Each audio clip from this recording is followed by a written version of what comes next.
Hello students, how are you? I hope all you are good. Now here I come with the next topic for 10th class, that is triangles. So triangles पहले होता ही क्या है? As you know, triangle is a plane figure bounded by three lines. It has three sides and three angles. So in previous classes we have studied about triangles and their various properties. Now we have studied about congruent figures. हमने congruent figures के बारे में भी पहले पढ़ा है. Congruent triangles की बात करती हूँ मैं. कॉन्ग्रुएंट ट्राइंगल्स क्या होती हैं? दैट इज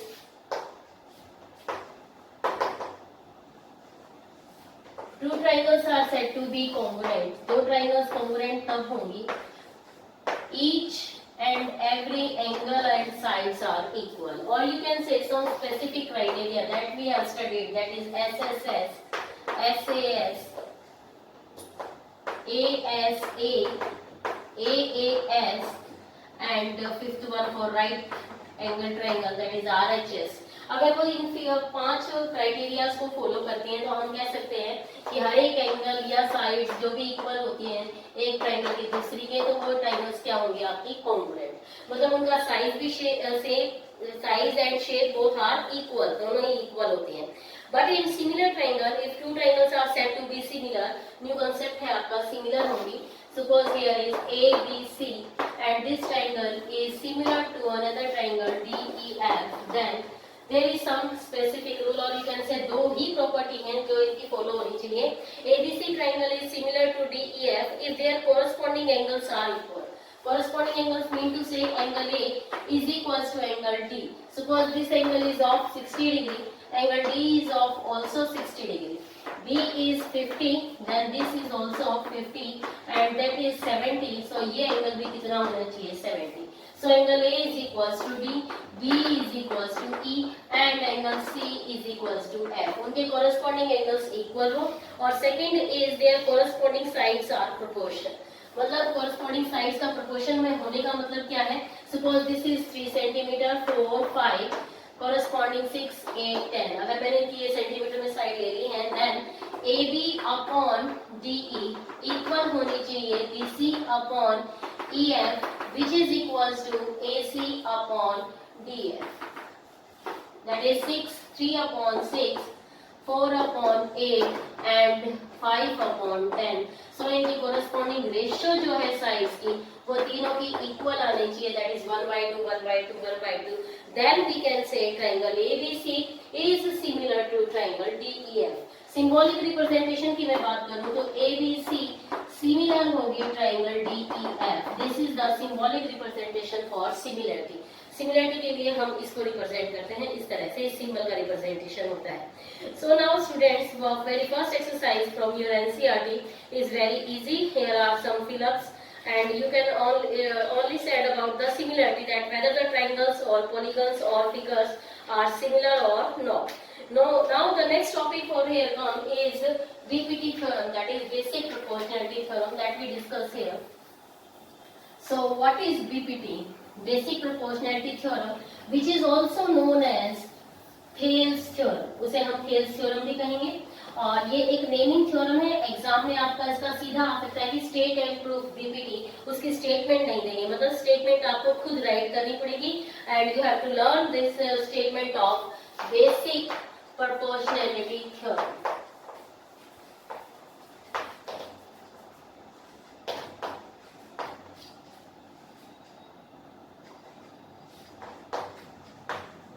और बेसिक प्रोपोर्शनैलिटी थ्योरम को हम कहते हैं थेल्स थ्योरम. थेल्स थ्योरम भी हम इसको कह सकते हैं. So what is the statement of this basic proportionality theorem? If a line is drawn parallel to one side of a triangle, here one triangle is given. एक triangle आपको दे रखी है ABC.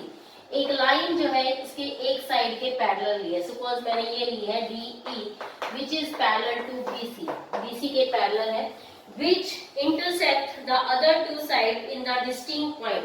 ये जो लाइन DE है ये बाकी दोनों साइड्स को अलग अलग पॉइंट पे, डिस्टिंक्ट पॉइंट पे क्या कर रही है? इंटरसेक्ट कर रही है. ठीक है. Then the other two sides are divided in the same ratio. तो बाकी की जो दोनों साइड्स हैं वो सेम रेशियो में डिवाइड करी जाएंगी, ये आपको प्रूव करना है. सो कोई भी थ्योरम प्रूव करने के लिए सबसे पहले जरूरी है उसकी स्टेटमेंट, तो you have to write the first statement. If there is naming state theorem है तो आपको उसकी स्टेटमेंट राइट ही करनी पड़ेगी। उसके बाद उसका नेक्स्ट जो आता है वो होता है गिवन, तो आपको गिवन लिखना है। हियर इज गिवन, क्या गिवन है आपको, here a triangle ABC in which, आपको ट्रायंगल ABC गिवन है, in which a line DE is drawn parallel to BC, BC के पैरेलल है, और शॉर्ट में आप लिख सकते हैं that DE is parallel to BC। एक ट्रायंगल ABC दी हुई है जिसके अंदर DE आपकी पैरेलल है किसके, BC के। उसके बाद नेक्स्ट स्टेप जो आता है वो आता है टू प्रूव, और हमें इसमें प्रूव क्या करना था, that the two points divide it in the same ratio, same ratio में डिवाइड करेंगे। Means we have to prove AD upon BD is equals to AE upon PC, ये हमें प्रूव करना है। तो यहाँ पे हम प्रूव लिखेंगे। तो इसको प्रूव करने से पहले मैं आपको दो चीजें यहाँ पे बताना चाहूंगी और वो ध्यान से देखिएगा। सबसे पहले मैं एक ट्रायंगल ले रही हूँ, एक्यूट एंगल ट्रायंगल, जिसका यूज हम इसको प्रूव करने में करेंगे। तो इसको आप ध्यान से देखिए। ABC ट्रायंगल है, इसके अंदर मैंने एक परपेंडिकुलर ड्रॉ किया। सपोज दिस इज AM, मैं एक AM परपेंडिकुलर ड्रॉ कर रही हूँ, या सपोज BM मैं परपेंडिकुलर ड्रॉ कर रही हूँ हियर ऑन द बेस। कौन से बेस पे किया है, AC पे। तो what is the area of triangle ABC का एरिया क्या होगा। अब एरिया आपको पता है कि क्या होता है, 1/2 बेस इनटू हाइट। बेस में कौन सा लूंगी, AC, बिकॉज परपेंडिकुलर मैंने किस पे ड्रॉ किया है, AC पे। तो AC बेस होगा और परपेंडिकुलर क्या होगा, B। इसी ट्रायंगल पे अगर मैं C से एक और मैं यहाँ पे परपेंडिकुलर ड्रॉ करती हूँ, सपोज CM, ये परपेंडिकुलर ड्रॉ कर रही हूँ, तो भी इस ट्रायंगल ABC का एरिया क्या होगा, 1/2 बेस। बेस अब की बार परपेंडिकुलर अगर मैं CM कंसीडर कर रही हूँ तो उसका बेस चेंज हो जाएगा, और बेस कौन सा आ जाएगा, A। एरिया पे कोई इफेक्ट नहीं होना, बस आपके परपेंडिकुलर चेंज होने से उनके बेस चेंज हो गए हैं, और बन गया है एरिया ऑफ ट्रायंगल ABC आ गया 1/2 बेस इनटू हाइट, और दूसरी तरह से जो आपने हाइट आपकी CN और एक बार हाइट आपकी BM होगी, उसी के अकॉर्डिंग कोरस्पॉन्डिंग आपने बेस लेने हैं। तो ये आपको बताना था। दूसरा, अगर ऑब्ट्यूज एंगल ट्रायंगल हो, या एक्यूट एंगल ट्रायंगल की बात की मैंने, अगर ऑब्ट्यूज एंगल ट्रायंगल है, सपोज मैं यहाँ पे एक ऑब्ट्यूज एंगल ट्रायंगल लेती हूँ, सपोज यही ले लेते हैं ABC ऑब्ट्यूज एंगल है, इस बार ये एंगल आपका ऑब्ट्यूज है। तो इसके अंदर आपका एरिया ऑफ ट्रायंगल ABC, इसमें एरिया ऑफ ट्रायंगल ABC क्या होगा। अब इसके अंदर जब आप परपेंडिकुलर डालोगे तो वो क्या होगा, इस बेस को आगे बढ़ा के कट करेगा। दैट इज मैंने यहाँ से परपेंडिकुलर डाला, सपोज दिस इज AM मैंने परपेंडिकुलर डाला है, then what is the area, that is 1/2 base. Base आपका BC ही कंसीडर होगा क्योंकि उसी को आगे बढ़ाया हुआ है। यह आपका वर्चुअल होगा, या आप दिखाते नहीं है, इसको डॉटेड लाइन से हम रिप्रेजेंट करेंगे। दैट इज ऐसे हम इसको रिप्रेजेंट कर देंगे डॉटेड से। सो 1/2 बेस आपका BC, और हाइट कौन सी हो जाएगी आपकी AM, ये इसका एरिया होगा। ये दो चीजें आपको इसमें बताने थे। अगर एक्यूट एंगल ट्रायंगल है तो उसका एरिया कैसे कंसीडर करेंगे, और ऑब्ट्यूज है तो कैसे लेंगे। दूसरी जो चीज है वो है दो पैरेलल लाइंस के बीच में। सपोज मैं यहाँ पे दो पॉइंट, एक बेस ले लेती हूँ AB, और यहाँ लिया मैंने दो पॉइंट CD। इन दो पैरेलल लाइंस पे दो पॉइंट हैं, तो इनके ऊपर जो ट्रायंगल बनी हुई है उनके एरियाज भी क्या होते हैं, इक्वल। 9th क्लास में हमने थ्योरम करी थी कि वो पैरेललोग्राम में थी, यहाँ पे हम पैरेलल लाइंस ले रहे हैं। दैट इज पैरेलल लाइंस के बीच में on the same base between same parallel lines if two triangles are exist and their areas are equal, उनके एरियाज क्या होते हैं, इक्वल। तो इन तीन चीजों का कंसेप्ट हम इसमें यूज करेंगे। तो लेट अस टेक करते हैं हम पीपीटी स्टार्ट नाउ।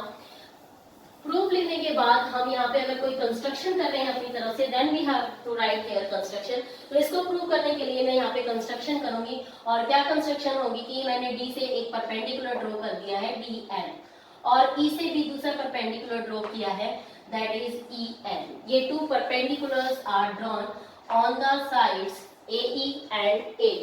AE और AD पे मैंने दो परपेंडिकुलर ड्रॉ करे हैं, तो यहाँ पे हम राइट करेंगे कंस्ट्रक्शन। नेक्स्ट लेते हैं हम कंस्ट्रक्शन राइट करेंगे। सो कंस्ट्रक्शन क्या है, that we have to draw EN perpendicular upon AD and DM perpendicular upon AD।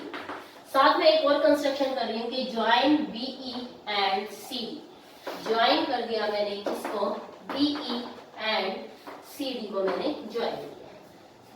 So here is your construction. Now let us go through with the proof. अब हम proof करते हैं। तो prove करने के लिए देखिए मैं यहाँ से स्टार्ट कर देती हूँ।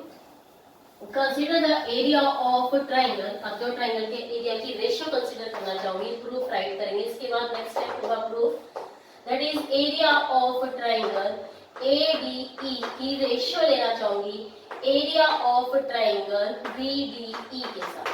तो एरिया है, ट्राइंगल का एरिया है, तो आपको पता है कि क्या होगा 1/2 बेस इंटू हाइट। तो AD का एरिया लेगी मैं 1/2 corresponding to the base EN के base sorry corresponding to the perpendicular EN आपने परपेंडिकुलर लिया तो उसका बेस क्या होगा AD। So 1/2 base into height, ये इसका एरिया हो गया। नाउ एरिया ऑफ BDE मैंने बताया आपको कैसी ट्राइंगल है, ऑब्ट्यूज एंगल ट्राइंगल है, तो इसके बेस को आगे बढ़ाने पर ये परपेंडिकुलर डाला गया है, तो ये होगा 1/2 बेस आपका BD रहेगा। और परपेंडिकुलर कितना हो गया है EN इसका परपेंडिकुलर है, बेस इसको आगे बढ़ाया तो BD आपका बेस हो गया। नाउ सेकंड इज, ये फर्स्ट इक्वेशन आप इसको मान लीजिए कि that is our first equation. यहाँ 1/2 से 1/2 कैंसिल हो गया है, EN से EN भी कैंसिल हो गया। Now area of triangle ADE, दोबारा से एरिया ऑफ ट्राइंगल AD ले रही हूँ, बट इस बार इसकी रेशियो लेती हूँ ट्राइंगल CDE से, और CDE से इसका एरिया देखिए, अभी मैंने इसका एरिया लिया था जब मैंने आपका परपेंडिकुलर लिया EN, अब मैं इसका परपेंडिकुलर कंसीडर कर रही हूँ 1/2 बेस इंटू हाइट में इसकी कंसीडर कर रही हूँ DN, और बेस हो जाएगा AE। DN जो है वो परपेंडिकुलर किसके ऊपर है, AE के ऊपर। नीचे आप एरिया लीजिए, ऑब्ट्यूज एंगल ट्राइंगल है, CDE भी ऑब्ट्यूज है, इसके बेस को आगे बढ़ाकर ये परपेंडिकुलर डाला गया है, तो 1/2 परपेंडिकुलर इंटू बेस आपका कौन सा है EC।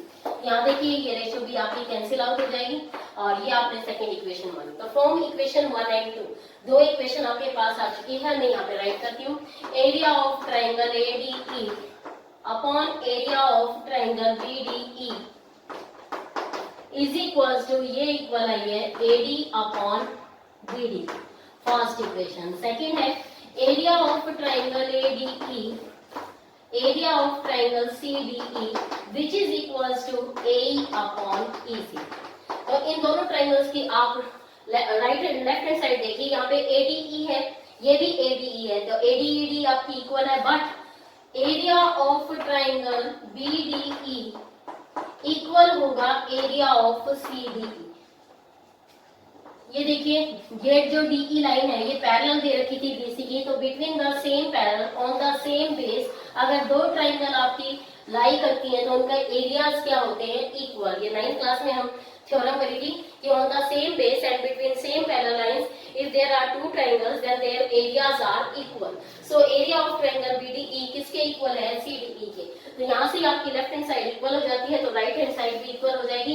Then we can say from equation 1 and 2, 1 और 2 से हम कह सकते हैं that AD upon BD is equals to AE upon EC। ये रेशियो आपकी क्या हो गई, इक्वल। और यही हमें प्रूव करना था that the 2 points intersect the 2 sides in the same ratio, वो उसको सेम रेशियो में कट करते हैं। इसी का हम कन्वर्स करते हैं बेसिक प्रोपोर्शनैलिटी थ्योरम का। अगर कन्वर्स करें तो वो देखिए कैसे करेंगे। कन्वर्स का मतलब क्या होता है कि जो अब की बार हमें गिवन था वो हमें प्रूव करना होगा, और जो हमने प्रूव किया था वो हमारा गिवन होगा। मीन्स अभी मैं इसकी स्टेटमेंट लिखती हूँ, converse of BPT theorem. BPT theorem का कन्वर्स को लेकर चलिए, जो अभी जो हमने किया उसका उल्टा रिवर्स में चलना है, that is converse of BPT। और BPT कन्वर्स की आपकी स्टेटमेंट है, if the line divides any two sides of the triangle in the same ratio. अब किसी एक ट्राइंगल के अंदर एक लाइन उन दोनों को सेम रेशियो में डिवाइड कर रही है, यानी कि हमने ट्राइंगल ली थी ABC और इसके अंदर मैं गिवन डायरेक्ट लिख देती हूँ। If the line divided in the same ratio then the line must be parallel to the third side. मतलब हमें दे रखा है कि ट्राइंगल ABC है और इसके अंदर AD upon BD is equal to AE upon EC। ये रेशियो इक्वल दे रखी है, इस बार ये गिवन है, and we have to prove, और हमें प्रूव करना है that DE is parallel to BC। तो उनको ज्वाइन करने वाली लाइन जो है वो थर्ड साइड के पैरेलल होगी, ये हमें प्रूव करना है। तो इसको प्रूव करने के लिए हम देखिए चलते हैं इसकी तरफ। लेट अस अज्यूम, मैं मान लेती हूँ कि ट्राइंगल ABC में DE पैरेलल नहीं है BC के, ये हम मान लेते हैं। जो हमें प्रूव करना है इसको हम कॉन्ट्राडिक्शन से प्रूव करेंगे, यानी कि जो हमें प्रूव करना है उसके अपोजिट हम मान लेते हैं कि DE जो है वो पैरेलल नहीं है। Now we draw a line, एक लाइन मैं ऐसे यहाँ पे ड्रॉ कर लेती हूँ। तो यहाँ पे प्रूफ स्टार्ट करते हैं। Let us prove, let us assume that DE is not parallel to BC, कि DE जो है वो पैरेलल नहीं है इसके BC के। then a line, then draw a line DE dash parallel to BC। तो मैं DE dash एक लाइन ड्रॉ कर रही हूँ which is parallel to BC, जो BC के पैरेलल होगा। now अब पैरेलल लाइन जहां पे भी ट्रायंगल में आ जाती है तो वहां पे we can apply BPT theorem. So applying BPT on triangle ABC पे मैं इसको ट्रायंगल BPT को अप्लाई करती हूँ। तो वहां पे BPT की थ्योरम आपको पता है, when one side is parallel to the another side, तो उस लाइन को कट करने वाले दोनों को क्या होगी, उनकी रेशियो सेम। सो इसके ऊपर अप्लाई करने के लिए आपका आता है AD upon BD is equals to AE dash upon E dash C, AE dash upon E dash. मतलब इसको भूल जाइए कि ये लाइन है ही नहीं। अब ये लाइन जो है ये इसके पैरेलल है, हमने अज्यूम कर लिया है। तो इस वाली ट्रायंगल में अब ये लाइन इसके पैरेलल है तो BPT लग सकती है। जब भी लाइन इसके पैरेलल होगी तो उसको सेम रेशियो में डिवाइड करेगी, यानी कि AD upon BD is equals to AE dash upon E dash C होगा। ये मैं फर्स्ट इक्वेशन मान लेती हूँ, बट इट इज गिवन, लेकिन हमें गिवन क्या है, that AD upon BD is equals to AE upon EC, ये हमें गिवन है। तो from equation first and second, पहली और सेकंड इक्वेशन से आप क्या कर सकते हैं, देखिए दोनों के लेफ्ट हैंड साइड इक्वेशन है, V के इक्वल है, यहाँ से ये साइड इक्वल है तो वो साइड भी इक्वल हो जाएगी। V get AE upon EC from equation 1 and 2, AE upon EC is equals to AE dash upon E dash C, ये आपकी इक्वल आ गई। Now adding 1 on both side, दोनों साइड आप 1 को ऐड कर दीजिए। जब आप 1 को ऐड करेंगे यहाँ पे भी 1 ऐड कीजिए और इस साइड भी 1 ऐड कर दीजिए। Adding 1 on both side, LCM लेंगे EC, AE plus EC is equals to E dash C, LCM आएगा AE dash plus E dash C, AE plus EC which is equals to AC upon EC is equals to AE dash plus E dash C, ये भी AC बन रही है, इनको reciprocal कर देंगे। AC आपका इक्वल है तो इट इंप्लाइज, यहाँ से पता चलता है कि EC is equals to E dash C। अब देखिए EC लेंथ जो है वो E डैश C के इक्वल कब होगी, अगर ये 5 सेंटीमीटर है तो ये भी 5 सेंटीमीटर, और ये कब पॉसिबल है, when E and E dash coincide, दोनों आपके क्या करें, कोइंसाइड करें, कोइंसाइड्स, ये तभी पॉसिबल होगा। इट मीन्स हमने जो अंजप्शन ली थी, जो हम मान के चले थे, दैट कॉन्ट्राडिक्ट, वो कॉन्ट्राडिक्शन आ चुकी है, यानी कि कोई और लाइन पैरेलल नहीं है BC के। कौन सी लाइन पैरेलल है, DE is parallel, it contradicts our fact, it contradict our fact, so our assumption या our supposition is wrong, DE is parallel to BC। DE line ऐसी है जो कि किसके पैरेलल है, BC के। That is the proof of and converse of BPT theorem. इसका ये आपका प्रूफ है। तो इसके ऊपर बेस्ड आपके सेम क्वेश्चंस होंगे जो हम एक्सरसाइज में करेंगे। Thank you.